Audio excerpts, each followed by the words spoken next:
This is Arizona, a traditionally red state.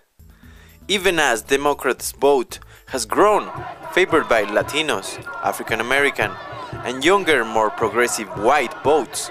Unless a surprise is on the making, all 11 electoral votes are predicted to go in GOP's Mitt Romney's favor. However, in Arizona politics, there is more than that at stake. For many people in the state, this election's real battleground is the race for the Maricopa sheriff post. After 5 straight victories by Joe Arpaio, a new contender has appeared on the race. Paul Penson, a 21-year veteran Phoenix police sergeant who has vowed to make public safety the highest priority above posturing, politics, or publicity. While Penson represents the Democrat ticket and promised to stop racial profiling is a Phoenix Police Department policy, he is not a known politician. As a matter of fact, many of his voters do not know who he is. To many press analysts, this is in reality an Arpaio versus anti-Arpaio battle. Joe Arpaio national fame has been constructed in part by the vision of a zero-tolerance policy, not only on immigration but in many other issues. A DUI or civil issue can land you in a pink or gray strap suit inside 10 City Jail. As reported by the New York Times just this year, the sheriff has been on trial over allegation of civil rights violation against Latinos, who accuse him of targeting them in raids and traffic stops. The Justice Department sued him in the same grounds, and other lawsuits have been filed by inmates and their families, claiming mistreatment at the county jails.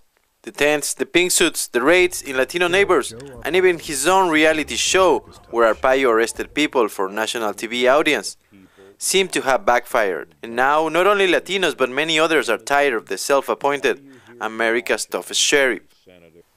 Many advocacy groups and individuals are fighting to defeat the reported $8.5 million strong Arpaio's campaign.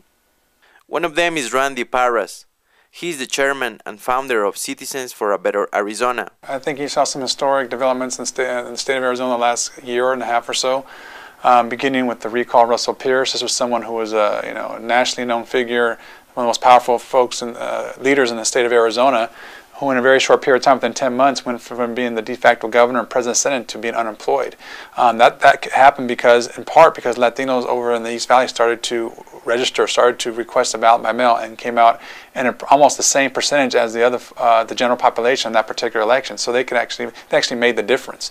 And so I think Latinos are starting to learn that they can actually change things with their vote. For so long, they had been underperforming. So I think now you saw a change with that, and then with the election of Danny Valenzuela at the Phoenix City Council, we had 300-400%, even 500% Latino turnout.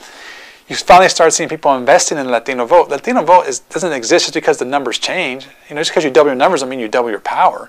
You got to do the work of engaging people. We talk to Latinos all the time. The last 7 weeks we've been out there talking to Latino voters. Some of them don't even know how to fill out a ballot.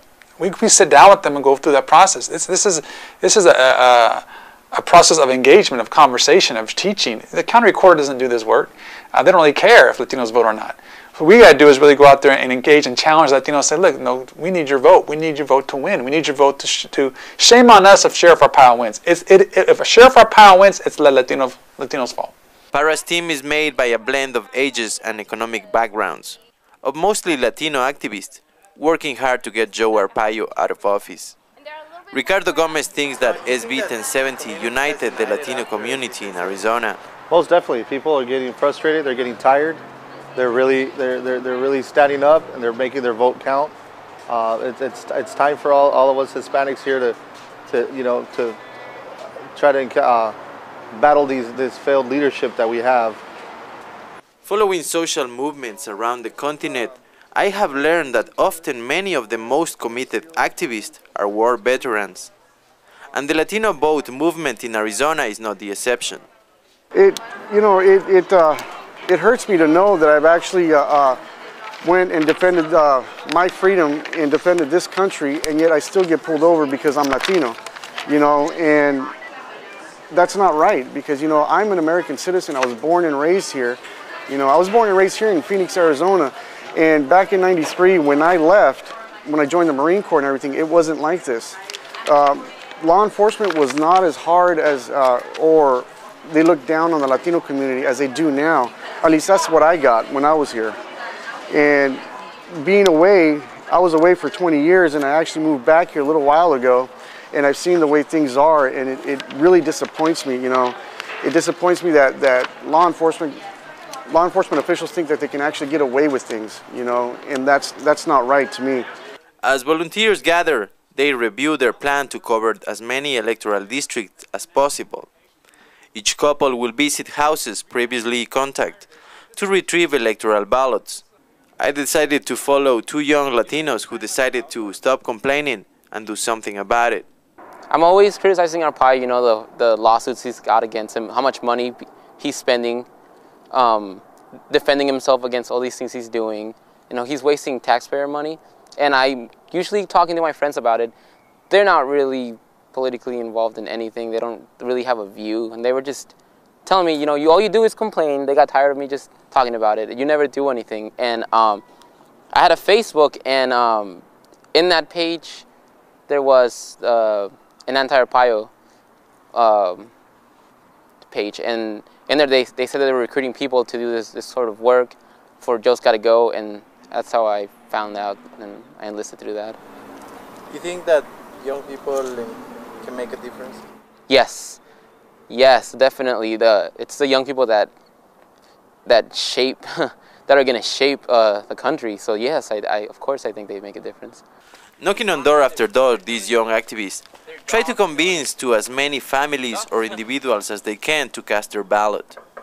Most of them agree on the need to get Arpaio out of office. However, they are not always successful.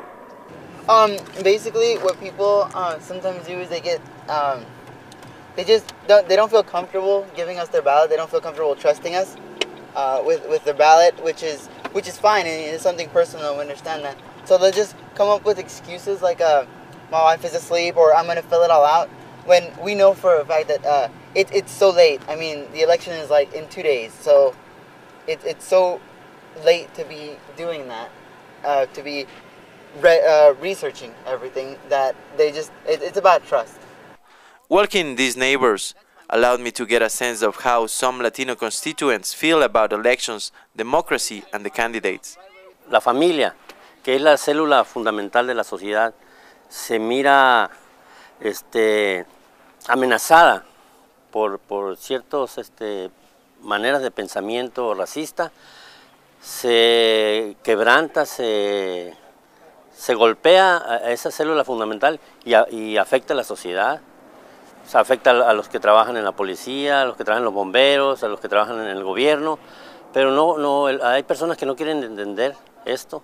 Y Joe Arpaio ya tiene muchos años, y es increíble cómo un gobierno como Estados Unidos, que va y trata de implementar buenas costumbres, por ejemplo, a los talibanes, y aquí no se está viendo que sí es lo mismo. O sea, ¿cómo puede ser un país candil de la calle y oscuridad en su casa?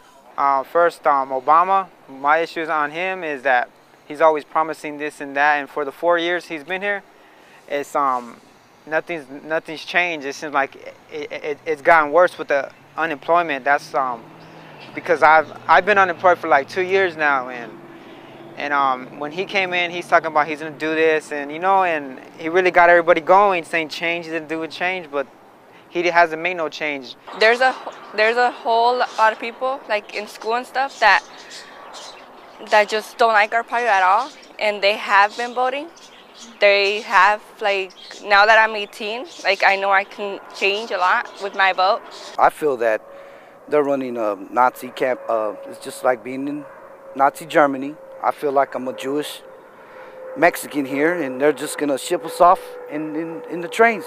Even though you're an American citizen, they will. That's how I feel. At the end of the day, these activists had collected a few hundred last ballots. On the last weeks, they had connected thousands of Latinos with the power of their votes.